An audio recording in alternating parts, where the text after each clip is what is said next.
Despite having a slide, this Wildwood 280 that just landed here at Wildwood RV of Coldwater, Michigan only comes in 5,785 pounds. So it still qualifies fairly nicely for a lot of half-ton tow capability. And what's cool about this one is with their Jiffy style Murphy bed, it gives us a big slide-out living room. It has what feels like a super slide, a great bathroom, and a private rear garage with ramp patio that is hard to find within this tow capacity.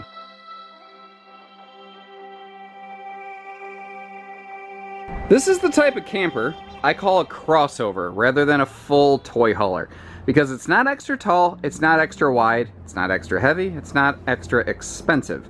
It fits more within that common class, more casual user here.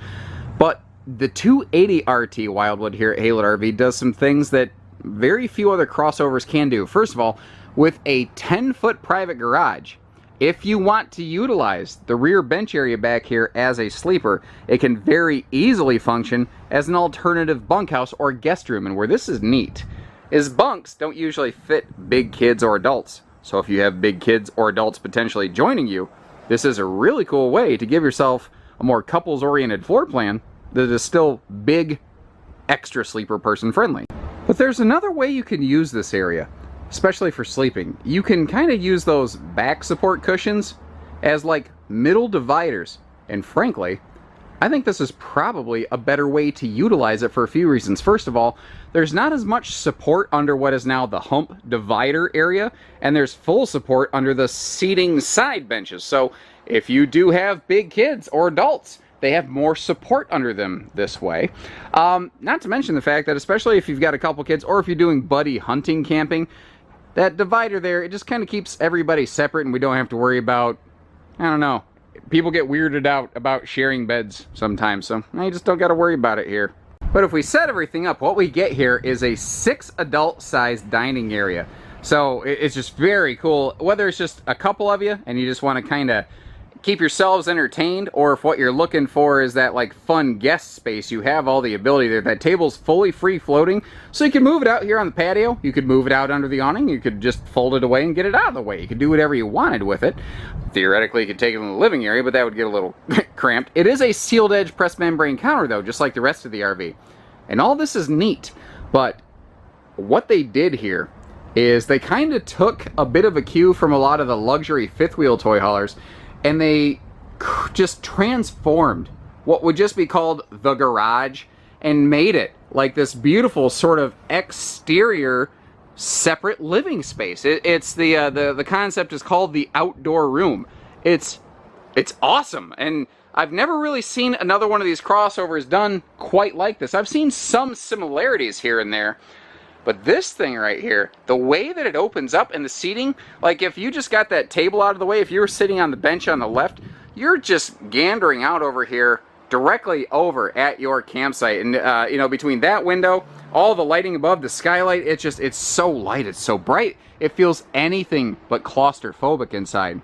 But of course, at the end of the day, you want to know, what can I load in this thing right here? And they did a couple things a little bit different here in the garage that allow them to load a few more things than most other crossovers could. So, obviously, both benches, not just one, can fold up out of the way. I just kind of want to give you the A-B comparison. But you notice how you do not have an overhead cabinet here. Their goal was to make this capable of handling like a 2-seat RZR, and it does. They've done some testing. I've seen the pictures of it. They actually loaded one up, and thankfully they never smashed anything. But they found they had to sacrifice the overhead cabinet. Well, when they did that, they went, holy crap, we could have a massive window here. So that's kind of how that picture window came about. But the other thing they did up here through this carpetless garage area, and you can see how it's just peppered with tie downs, and there's no carpet, easy cleaning, no floor vents.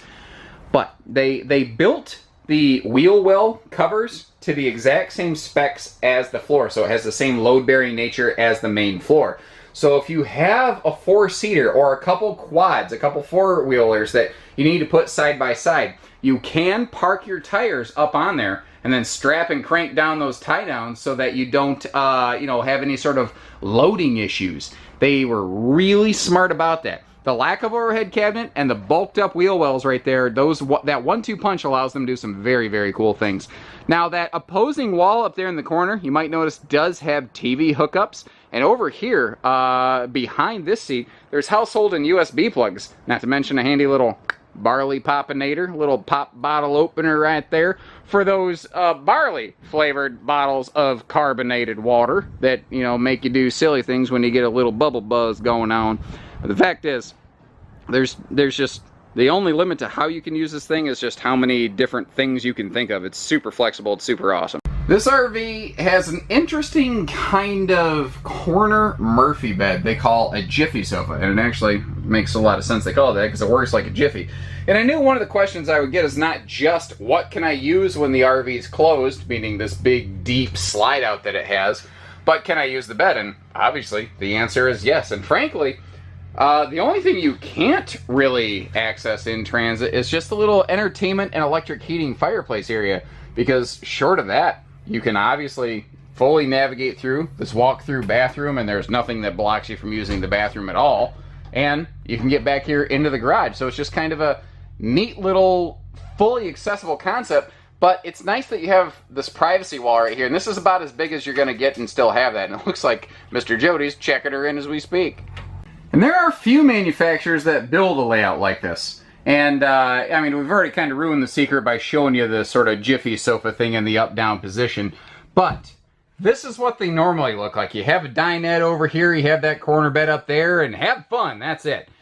But look at the details. We are completely carpetless even within the slide-out. It took them a little bit more time and effort to build that way. But isn't it nicer? The one place you don't want carpet is in the dining area. And then, like I said, when you are ready, whenever you're set, you can expand your living space with that Jiffy sofa situation and pretty much get the living area of a super slide without the extra length required to do it, which would make this thing way too long.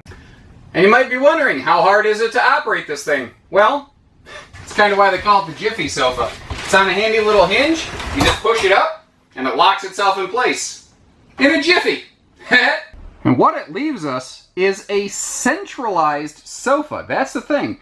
It's a little bit of a corner bed, but it's a central sofa, so it gives easy viewing of the entertainment center, which is directly across from it. Basically where we are viewing from right now. Another thing this does very well, this floor plan is very good at just opening up little storage compartments in every little nook and cranny it possibly can. It starts down below, and these side saddle pockets right here, this is actually accessing the front pass-through storage. It's actually kind of helpful. Sometimes if cargo shifts a little bit, or if depending on how you pack, you plan accordingly, you can really think about how you're loading stuff up and where you can put it. There's household and USB outlets on both sides of the sofa or bed, whatever it is. And another little detail that is really a standout quality is the fact that they added doors to their dinette ends for easy access to the storage here. And you can see how it's completely carpetless under the entirety of the dinette. There's zero carpeting used anywhere in this floor plan. Actually, I don't think the FSX Wildwoods use any carpet anywhere in general. Now you see that you also have that privacy shade there overlooking that big True U dinette. It is perfect if you want to fold this thing down into sleeper mode and gain a little more privacy in here. And if you're keeping track, that means that this RV has potentially 4 separate beds. Remember how I did the central divider bed on the rear like garage dining area? You've got the Jiffy bed, then the U-dinette. There's 4 separate beds here. Again, awesome for what I call buddy camping. If you choose to add a TV, you've got the perfect wall up there. That would probably hold, I mean, that'd hold a 32-inch easy. You might be able to get a little bit bigger, just depends.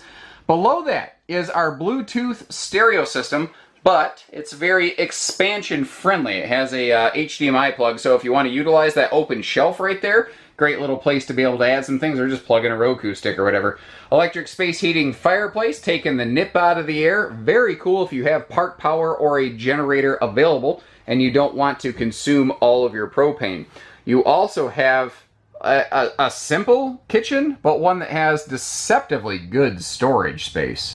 It starts with the shelves in that overhead cabinet space there, and as we go down past the rollaway drying rack and the flush mount stovetop, you see that we've got like big open pockets under the sink and an extra large drawer. And to give you an idea how big that is, This RV comes with one of those handy little blue coily hoses that'll hook up to the sprayer port that we'll see in a few minutes as we step outside.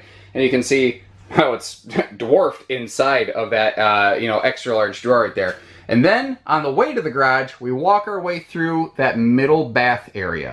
And this is a room that is simple, but simply well executed. It has that easy step-in shower instead of a big travel trailer tub. And the surround paneling basically goes all the way up to the ceiling so that you don't got to worry about water splashing off your body and getting into anything. And the skylight up there, a little extra headroom for folks like me that might be a little bit taller when you're standing in the shower. And when we flip around, I love what they did there to help the room look and feel large.